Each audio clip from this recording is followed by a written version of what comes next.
ये खबर 7 समंदर पार इंग्लैंड से आई है, जहां कोरोना वायरस के एक नए रूप ने कहर मचाया है। जैसे नई गाड़ी खरीदते हुए आपको अलग अलग वेरिएंट दिखाई देते हैं और दिखाए जाते हैं, वैसे ही कोरोना वायरस का भी एक नया वेरिएंट दुनिया के सामने आया है, जिसने पूरी दुनिया के वैज्ञानिकों को हैरान करके रख दिया है। वैज्ञानिकों को ये समझ नहीं आ रहा है कि कोरोना वायरस के इस नए प्रकार के कितने खतरनाक प्रभाव हो सकते हैं।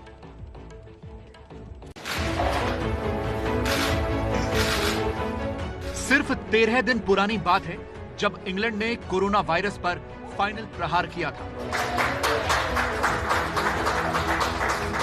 पूरे देश में कोरोना की वैक्सीन लगाई जानी शुरू हुई थी। सोच ये थी कि जल्द से जल्द पूरे देश को कोरोना जैसे वायरस से मुक्ति दिलाई जाए, लेकिन अभी ऐसा संभव नहीं लग रहा है। और इसकी वजह है इंग्लैंड में कोरोना के नए वेरिएंट का हमला। गाड़ियों के नए वेरिएंट की तरह कोरोना का भी एक नया वेरिएंट सामने आया है। ये अपने आप में बहुत हैरान करने वाली खबर है, लेकिन अब इसकी पुष्टि हो चुकी है कि इंग्लैंड में कोरोना के नए रूप ने हमला किया है। कोरोना वायरस के इस नए प्रकार के बारे में जानकारियां अभी जुटाई जा रही हैं, लेकिन शुरुआती जानकारी में पता चला है कि वायरस का ये नया प्रकार इंग्लैंड के करीब 1000 लोगों को अपना शिकार बना चुका है। कम से कम 60 अलग अलग स्थानीय प्रशासनों को इस नए वायरस के प्रकार के मामले मिले हैं। नए प्रकार के कोरोना वायरस का यह हमला बहुत तेजी से बढ़ रहा है। सबसे ज्यादा केस साउथ इंग्लैंड में सामने आ रहे हैं। इंग्लैंड के स्वास्थ्य मंत्री ने अपनी संसद को वायरस के इस नए प्रकार के बारे में सूचित किया है। We have identified a new variant of coronavirus which may be associated with the faster spread in the southeast of England. Initial analysis suggests that this variant is growing faster than the existing variants.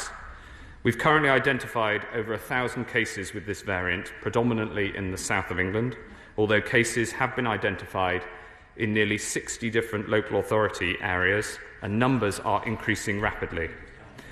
Similar variants have been identified in other countries over the last few months. We've notified the World Health Organization about this new variant. आज से England के care homes में रहने वाले बुजुर्गों को भी vaccine दी जानी शुरू कर दी गई है। इन हालात में इंग्लैंड में मिला ये नया वेरिएंट बहुत खतरनाक हो सकता है। कोरोना वायरस का ये नया प्रकार और ज्यादा कहर न ढाए, इसके लिए सरकार ने अब लंदन शहर पर कई प्रतिबंध लगाने के फैसले किए हैं। नए प्रतिबंधों के तहत लोग बार, पब और रेस्टोरेंट में नहीं जा पाएंगे। नवंबर में लंदन उन इलाकों में शामिल था जहां संक्रमण की दर सबसे ज्यादा कम थी, लेकिन अब लंदन के आसपास के कुछ इलाकों में नए हॉटस्पॉट बन गए हैं। इंग्लैंड की तरफ से WHO को भी सूचित कर दिया गया है और विश्व स्वास्थ्य संगठन अब दुनिया भर के वैज्ञानिकों से इस वायरस पर कोऑर्डिनेट कर रहा है। This kind of evolution or mutations like this are actually quite common. The question is, make the virus more serious? Does it allow the virus to transmit more easily? Does it in any way interfere with diagnostics? Would it in any way interfere with vaccine effectiveness? These are questions. None of these questions have been addressed yet, and we have no information to suggest that any of that is the case. हालांकि वैज्ञानिकों का मानना है कि corona virus के इस नए प्रकार से अभी घबराने की जरूरत नहीं है, लेकिन ये बात भी सही है कि इसके बारे में अभी वैज्ञानिकों को ही बहुत ज्यादा जानकारी नहीं है। कोरोना दुनिया का इकलौता ऐसा वायरस है जो बहुत तेजी से अपना रूप बदल रहा है। ये एक इच्छाधारी वायरस के रूप में काम कर रहा है। हर रोज इसके नए रूप, नए लक्षणों के बारे में हमें पता चल रहा है। इंग्लैंड के वैज्ञानिक वायरस के नए प्रकार के प्रभावों की जानकारी इस वक्त ले रहे हैं। भारत में ये पता चल गया है कि कोरोना से ठीक होने के बाद भी लोगों के अंदर ऐसा इन्फेक्शन हो रहा है कि शरीर के अंग तक काटने की नौबत आ सकती है। देखिए आप ये रिपोर्ट।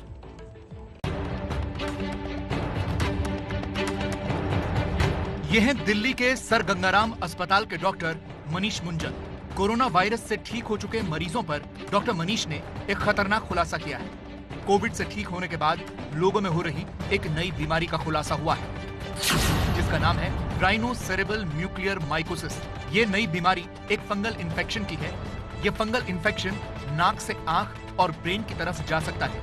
3 से 5 दिन में अगर इलाज न हुआ तो मरीज की मौत हो सकती है। राइनोसेरेब्रल म्यूकरमाइकोसिस ये एक बहुत ही लीथल यानी डेंजरस फंगल इन्फेक्शन है जो नाक के ज़रिए अपनी जगह घुसा के पहले नाक की जो अंदर की चमड़ी है उस पर बैठता है और वहाँ से होता हुआ ये नाक को टिश्यूज़ को ख़राब करता हुआ आँख की तरफ और फिर वहाँ से ब्रेन की तरफ जा सकता है। और ये सब कुछ सबसे बड़ी प्रॉब्लम ये है कि बहुत ही कम समय में होता है, लगभग 3 से 5 दिन के अंदर अंदर अगर इस चीज़ को देखा ना जाए, इसका इलाज ना शुरू कर जाए तो ये चीज़ पूरी तरह से डैमेजिंग हो सकती है और ब्रेन में जाने से इंसान की मृत्यु भी लगभग निश्चित होती है। डॉक्टर मनीष इस वक्त अपने अस्पताल में ऐसी ही एक पेशेंट से बात कर रहे हैं। इस फंगल इन्फेक्शन ने उन पर भी हमला किया था, लेकिन उनकी जान बच गई है। डॉक्टरों के मुताबिक पहले साल में 10 से 12 ऐसे केस आते थे, लेकिन कोरोना की वजह से इस इन्फेक्शन के केस बहुत ज्यादा आ रहे हैं। गंगाराम अस्पताल में कुछ मरीजों की इस इन्फेक्शन से मौत भी हुई है। डॉक्टर मनीष से इस इन्फेक्शन के लक्षणों को समझ लीजिए। डिस्चार्ज के बाद ही ये चीज़ इसके लक्षण आने शुरू होते हैं ज़्यादातर में। अगर आप ऐसी स्थिति में हैं कि आप घर पहुंचे हैं और आपको एक तरफा जुकाम फिर से होना शुरू हो जाता है या छूटा नहीं है जुकाम एक तरफ का, और उसके अंदर आपको साथ साथ कुछ गीले जैसे एक छींकों वाला जुकाम है उसकी बजाय आपका सूखने वाला जुकाम शुरू हो गया है, आपके जो गाल हैं वो थोड़े सुन्न पड़ने शुरू हो गए हैं। कोरोना होने के बाद जो लोग होम आइसोलेशन में हैं, उन्हें और ज्यादा सतर्क रहने की जरूरत है, क्योंकि एमआरआई या सीटी स्कैन से ही कुछ हद तक इसके बारे में पता चल सकता है। यानी माइक्रोस्कोपिक जांच करवानी बहुत जरूरी है। अगर आपको कोविड इन्फेक्शन है और आप होम क्वारंटाइन कर रहे हैं, आपको अपने डॉक्टर से बहुत अच्छी तरह डिस्कस करना चाहिए कि आपको अंडरलाइंग और क्या क्या बीमारियां हैं। जैसे कि अगर सैचुरेशन डाउन जा रहा है, डॉक्टर आपको स्टेरॉइड देंगे। लेकिन अगर आपको मधुमेह है, अगर आपका शुगर कंट्रोल नहीं हो रहा, अगर आपका कभी ट्रांसप्लांट हुआ है, अगर आप हार्ट पेशेंट हैं, ये सब चीज़ें अपने डॉक्टर से अच्छी तरह डिस्कस करें, क्योंकि अगर इन दोनों का मिश्रण हो जाए और आपकी शरीर की इम्यूनिटी 2 और 2 4 नहीं 2 और 2 5 हो जाएंगे, डाउन चली जाएगी, तो ऐसी बीमारियां अंदर आने का चांस बहुत बढ़ जाएगा। देखिए, अगर आप दुनिया के किसी भी व्यक्ति से उसकी कोई एक दुआ इस वक्त पूछे तो वो वही कहेगा कि जल्द से जल्द इस दुनिया से कोरोना वायरस खत्म हो जाए और मानवता को फिर कभी भी ऐसा कोई वायरस परेशान ना करे। लेकिन अगर आप किसी वैक्सीन बनाने वाली कंपनी से पूछेंगे तो उनका फायदा इस वायरस के बने रहने में है। कोरोना काल में भले ही आपकी कमाई कम हो गई है, लेकिन वैक्सीन बनाने वाली कंपनियों की चांदी नहीं सोना हो गई है। वो खरबों रुपए कमा रहे हैं और आने वाले सालों में और भी कमाएंगे। कोरोना से सबसे ज्यादा प्रभावित देश अमेरिका में भी अब टीकाकरण शुरू हो चुका है।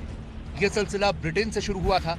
उम्मीद जताई जा रही है कि पूरी दुनिया में बहुत जल्द वैक्सीन मिलनी शुरू हो जाएगी। लेकिन वैक्सीन के लिए तरस रही दुनिया अमीरी और गरीबी के बीच झूल रही है। जो वैक्सीन अमेरिका और इंग्लैंड जैसे अमीर देशों में लगाई जा रही है वो महंगी है। इसीलिए दुनिया की एक बहुत बड़ी आबादी अभी भी सस्ती वैक्सीन का इंतजार कर रही है। लेकिन मुश्किल भरे इस दौर में अगर किसी की बाहर आई है तो वो है वैक्सीन बनाने वाली कंपनी, जैसे फाइजर और मॉडर्ना। अमेरिका के विशेषज्ञों के मुताबिक फाइजर और मॉडर्ना की अगले ही साल वैक्सीन से 32 बिलियन अमेरिकी डॉलर्स यानी करीब 2,35,000 करोड़ रुपए की बिक्री होगी। सबसे पहले बात फाइजर की। 2021 में फाइजर का रेवेन्यू उसकी अब तक की बेची गई वैक्सीन से कहीं ज्यादा होगा।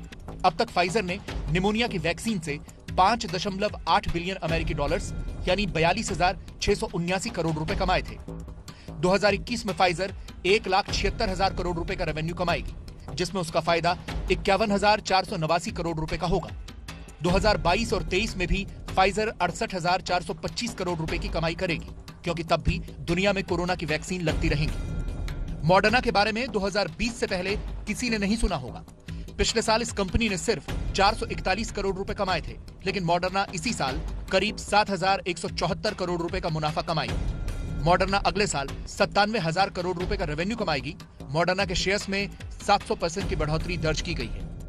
हमारे पास ऑक्सफोर्ड, एस्ट्राजेनेका और जॉनसन एंड जॉनसन का उदाहरण मौजूद है, जिन्होंने पहले ही यह घोषणा कर दी थी कि जब तक महामारी रहेगी वो कोरोना की वैक्सीन से कमाई नहीं करेंगे। लेकिन फाइजर और मॉडर्ना का तर्क कुछ और है। उनका कहना है कि उन्होंने वैक्सीन के रिसर्च और उसे बनाने में अरबों डॉलर्स अपनी जेब से लगाए हैं। अभी तक तो अमेरिका और इंग्लैंड में ये वैक्सीन फिलहाल मुफ्त में लगाई जा रही है।